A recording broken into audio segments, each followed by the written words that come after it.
Hi witches, how are you going today? So today I'd like to go through some of the most basic tools that I would recommend every witch to have. And if you're a beginner witch, then this is going to be extra valuable to you. Because there are times where we as witches think that we need all of these amazing things, all the herbs, all the tools, all the crystals. It's not true. When it comes to folk magic, the more basic your toolkit is, the more amazing and malleable you can be and more creative that you can be when you're crafting your spells. And I'm going to explain why as I move through every item in this collection.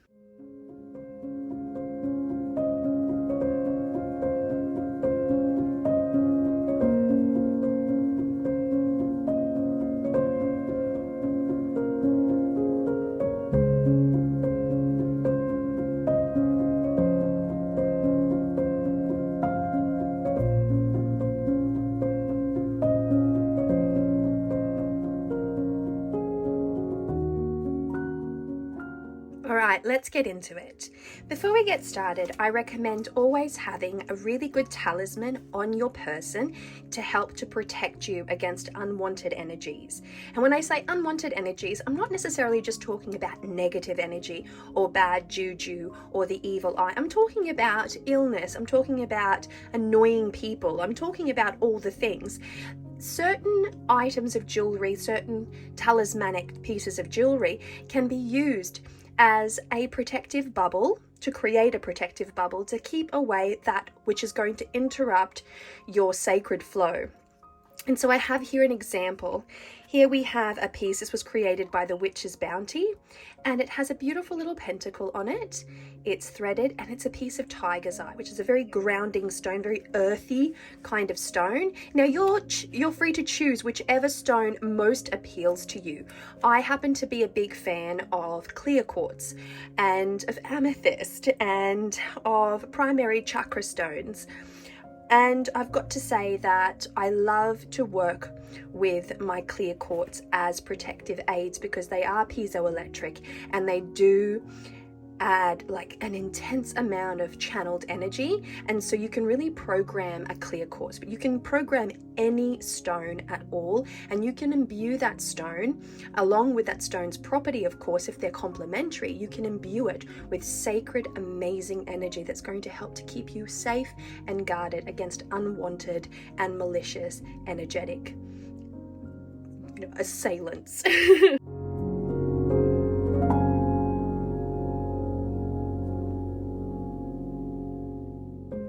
Next item I would recommend having is a really good pair of scissors. Now these are my absolute favorite pair of scissors ever. They are so heavy duty and industrial, and we use them for just about everything. I want about 10 more others, but I use my scissors to sometimes cut petition paper, to sometimes cut twine, to cut herbs, to just do a lot of cutting work.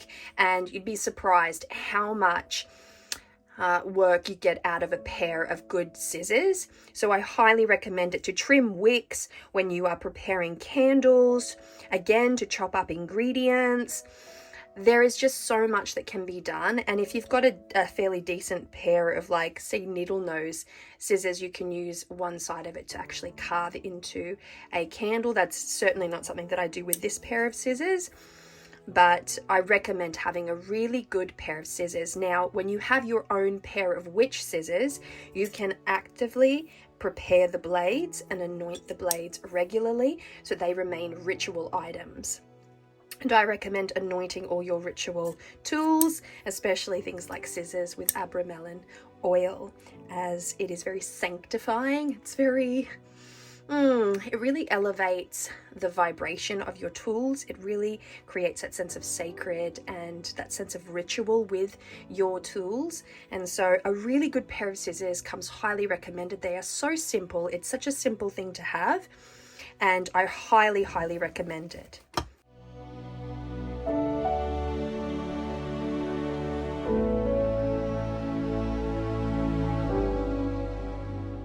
The next one is a known-brainer. a lighter or a lighting device. So you can use matches, you can use a lighter, you can use a little mini flamethrower, you can use incense matches, whatever it is that's going to get the job done. I tend to prefer matches over lighters. However, there have been many times where I've needed to hold the flame to burn something, in which case a match just doesn't cut it. So it's always really, really good to have both matches and a lighter. But if you can only have one, I would choose the lighter over matches, despite my own personal feelings towards matches and that I love them. They're very natural. I find them to be very magical and beautiful. A lighter is just going to get you through, and you're going to be able to do a lot more with your lighter as well. So choose a nice lighter if you get the option to. I do a lot of magic. And I used to buy really expensive, beautiful looking lighters, refillable lighters. Over the years, I have just been a little bit more multi-purpose with that kind of work. So I just got a standard Bic lighter here, but I do, for heavier work, have a much heavier duty lighter flamethrower thingy. So that's my kit. And I do carry matches, although it's rarer to see me use matches. If I'm just doing a single use candle magic, working with one candle only, then I will use a match for that exact work.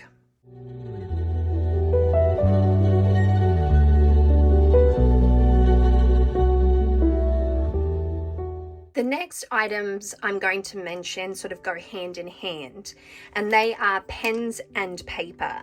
Now, I like to have a collection of post-its because I have ADHD and I need to stick things to the wall to remember them, but I tend to sometimes write short petitions and little magical spells on my post-its because they're just so handy. I can stick them in places. They've got that sticky little magic to them. And when it comes to pens, I tend to work with colored pens. So for prosperity work, for love work, for all different types of magics, it's nice to have a little color magic, you know, thrown in there for really good measure. So green or gold for prosperity, red for love, silver for mysticism, blues for psychic development, purple for spirituality, and you know, so many others, orange for power and creativity, and so on and so forth. So I like to have a really good selection of colored textures because they do leave a mark, and they're very clear in how they leave that mark. They're not ultra fine, they're not going to get all affected by oils. I tend to use my pens in very unusual ways, and that means that I have damaged quite a few pens over the years. And so I make sure that I have really good art liner or Pigma microns and things like that to help me through with my spellcraft. I also find, in keeping with paper and pens, having like a standard writer's pad is so good. This is from the fact that I've ripped off a couple of pieces of paper to write little petitions. And so this is what I like to do with them.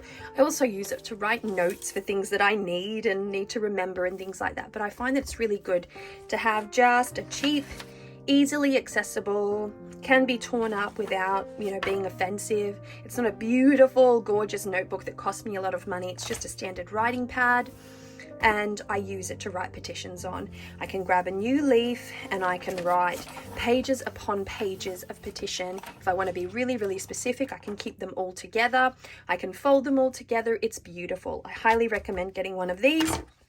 And if you're more of a post-it person, then get one of those. But I highly recommend having, you know, good paper and pens around you whenever you need, because there are times where all you want to do is a little petition work. You align it with the time of the day, you align it with a lunar phase or with an astrological hour. You write, you pour your heart out, you fold it up, and your spell is done. So you can simply do petition-based spells, especially on, you know, specific special occasions like a new moon intention is a very powerful thing. You're working with lunar energy to infuse into your spell and your petition. And so Having pen and having paper is so, so good for your collection of things when you are starting up your witches collection, or if you're a seasoned witch that finds themselves looking for pen and paper all the time, just have a stash. Sometimes even the most experienced witch just needs to be reminded to just have a stash. I give you permission to have a stash of paper and pens. I give you permission. All right, the next, it's not necessarily essential, but I just can't witch without it. Now, I enjoy herbal bundles for smoking. I understand that not everyone can work with smoke, in which case you're very, very welcome to work with hydrosol, like so. This is a white sage hydrosol, for example. There are many, many different types of hydrosols that you can use if you are sensitive to smoke, but I always like a smoking bundle, or I really enjoy using Palo Santo. Palo Santo is my favorite because it's nostalgic. It comes from my neck of the woods, but I do enjoy a really good smoking bundle. I find that it's very good for cleansing the home, for cleansing the person. I have a couple on the go. I like to work with different energies, and it's very, very important to my practice, especially if I've been out and about and I come home. I feel like cleansing. I feel like if I've been mixing and mingling with so many people, the energies of so many people in delicate energy spaces, that I want to cleanse myself. And so I do. I smoke cleanse myself a couple of times with a nice little smoke bundle like this. As you can see, my partner and I both do it. And then I come in and I will use some Florida water to bless. So cleansing, purification, ward off low vibrational energies. It's just a nice finish to the smoke cleanse. This one here is a eucalyptus one, and I really, really like working with eucalyptus. I also like working with rosemary, and I like working with sage.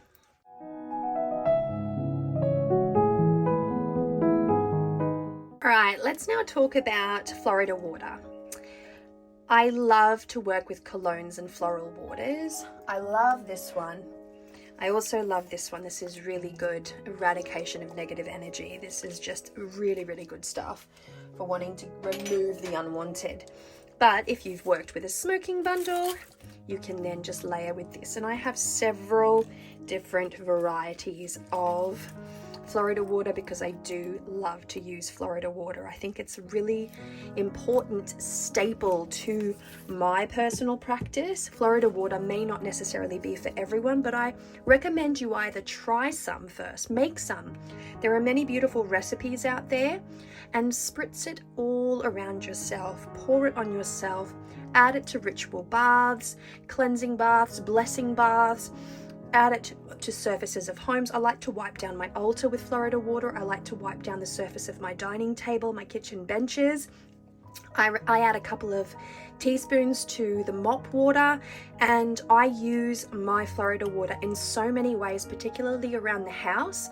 But this one here just came to me, and I really like it because, as you can see with this one here and this one here, they are open and pour, whereas this one here is a spray. So I use this one on and around me, sort of like in my auric field. I spritz my whole body with it, and it is absolutely lovely. So I highly, highly recommend this one here. It's Luna's famous, I keep saying favorite, but famous Florida water. It's my dyslexia that sees Florida and famous. I can't help it, folks. And so Florida water, consider it, because it's one of those, incredible ingredients that can be used in a multitude of ways. And that's something that I really like as a folk witch, being able to use my ingredients in a plethora of different ways so that I don't have to have 100 things. I might only need 5.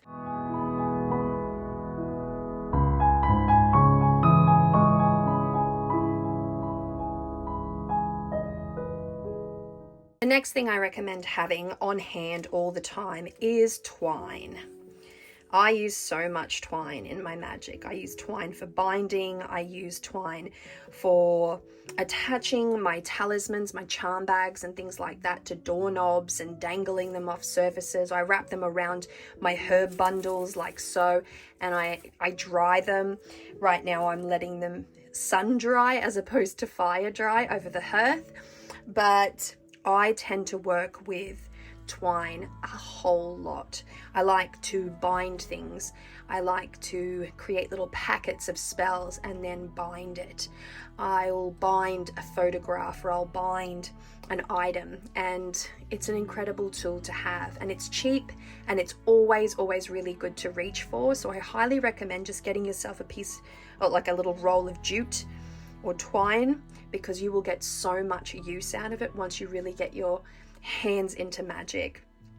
And you know, if you're an experienced witch, you know exactly what I'm talking about. The amount of use that you get out of needle, thread, twine, these types of things is just utterly incredible. And especially if you're more of a crafty witch. I'm not a super duper crafty witch. I have no talent for sewing or embroidery or cross stitch. But if you are, then you will know firsthand the talismanic nature of sewing and stitching and working with thread in your personal witch's practice. It's a really good thing to have.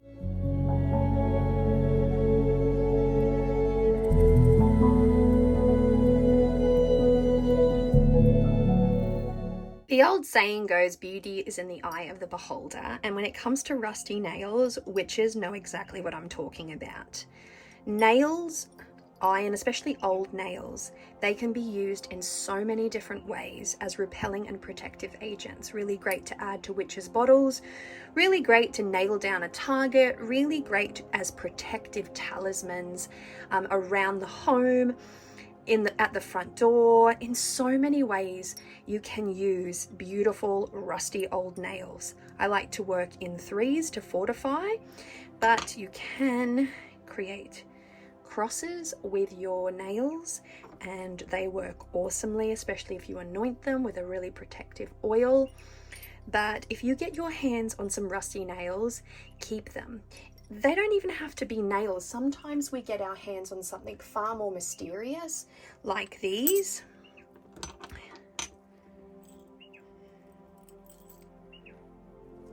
See this little thing? This is a porcupine quill.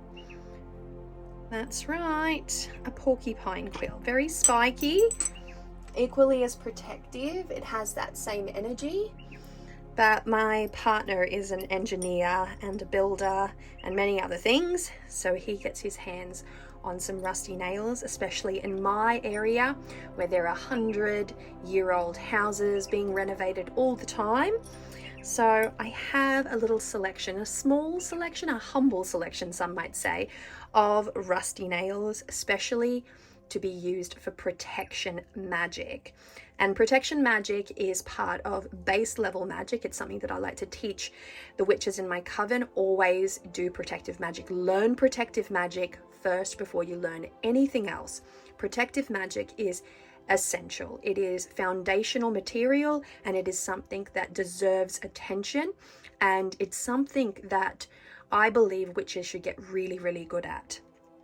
You would be surprised how often it is that even the most experienced witch forgets their protection magic, just goes about their day and cleanses the home, yes, and does all the things, but when it comes to hardcore, deep down, intense, incredible, even macabre styles of protection magic, you'd be surprised how often it goes unaddressed. So get yourself things like this. Most of the time you can get these things for free because of, circumstance. So keep your eyes out. Be very opportunistic.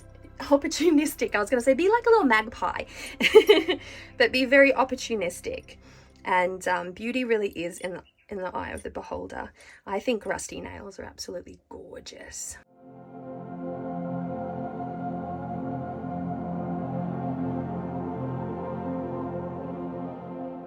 Next is a really good power stone. This beautiful stone was brought back by my beautiful best friend, and she picked this up when she was in the UK. I think it might have even been Avery, I can never remember how to pronounce it, but a sacred stone circle in the countryside. And she found this stone. It does in certain light glisten. It holds a very special energy to me, and so I like to have it on my altar so that it can radiate that beautiful energy and lend to me some of that magic, some of that regional geographic magic. especially such a smooth stone. It's so nice to rub my hands on it, knowing full well that it comes from a different part of the world, that it's been smoothed by different weather systems and smoothed by different rains, and there's just such a lovely energy. And one of the things that I think is really beautiful is because we are now more internationally connected, we are always making friends with people online in different parts of the world. And when you do, you can easily exchange a beautiful river rock, a beautiful waterfall rock, and you have a piece of geographic magic, something very, very special, something that cannot be necessarily bought.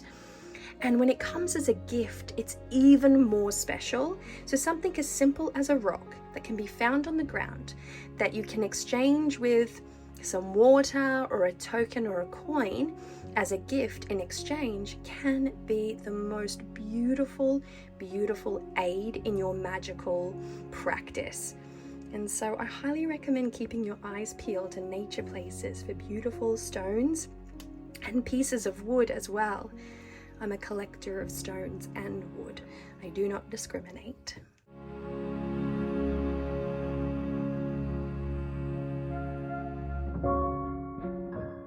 Now, next I'd like to talk about candles. The price of everything is going up exponentially in the world. I don't even want to talk about that too much, but I want to say that, you know, there are times where we need to have all the colors of candles, and I certainly have a very, very big collection of candles, but today I went looking for red candles and I only seem to have short red candles, not long candles, and I needed a long candle, and I was like, oh my gosh. But when things like that happen, I realize that sometimes it's better to simplify your candle collection rather than to, you know, create too much diversity and too much option there, because you will go through phases within your magic and you will favor one color over another. And so if you are just starting out, or you're wanting to cut back and you're wanting to minimize your collection of candles, I highly recommend two candle colors, black and white. Here you have a beautiful dichotomy. Here we have opposites. Here we have equilibrium and balance. White can be used as a substitute for many colors with the exception of black. A black candle, however, is harder to come across than you would believe. Yes, you will see black candles in many different places, but are they true black candles? Now, a true black candle is black on the inside as well as the outside, and it's very easy to get fooled by the outside being black and the inside being white. So be very careful when acquiring your black candles. Rolled beeswax is a wonderful way of being able to see the center of the candle, and they make for really great spell candles. If you're a vegan, however, you may not appreciate a beeswax candle, and so be very careful when you're selecting your black candles. Make sure that they are true black candles. Always ask questions if you are unsure, but have the two, because I like to burn a black candle with just about every spell. A black candle for me is protective and it absorbs negative and unwanted energies. So when I have a fixed black candle for the purpose of protection during spell casting, it burns away there and I can focus all of my energy on my spell candle. And it makes for a really great environment in which to cast. It's just an old witch tip, but I thought some of you might appreciate it. And with that said, white black candles, you can use a white candle to substitute so many colors, and sometimes you just don't have the color you want, and if that is the case, then go for a white candle. One thing that I will say is, if you are out there and you're really substituting colored candles for white candles, you need to be very specific on that candle, writing an intention on that candle. This is of course harder to do in a rolled beeswax, but if you do have a smooth candle, you can actually carve the intention into that candle, anoint it, fix it with your oils and your herbs, and voila, away you go.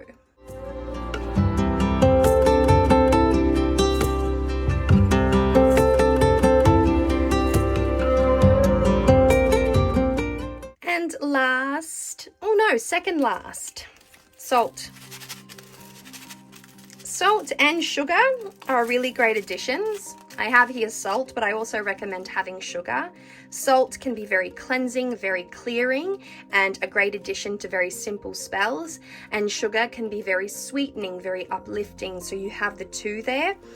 But having salt, you can add it to cleansing baths, you can add it to charging aids for your working crystals, you can add it to certain spells, you can add it and sprinkle it in places that you want to guard and protect. So you can do a lot with salt. This is Dead Sea salt, and I highly recommend getting a really good salt specifically for your witchcraft. You can use any salt. If you've only got cheap table salt, it will do, but I like to have very specific ingredients for my witches collection, things that are a little bit more natural, that haven't been quite so refined. But that's just me. I'm an earth sign. I like to go to the more natural side of things. This doesn't mean that you need to. Salt is salt at the end of the day, and it's good to have some salt and sugar on your or in your witch kit.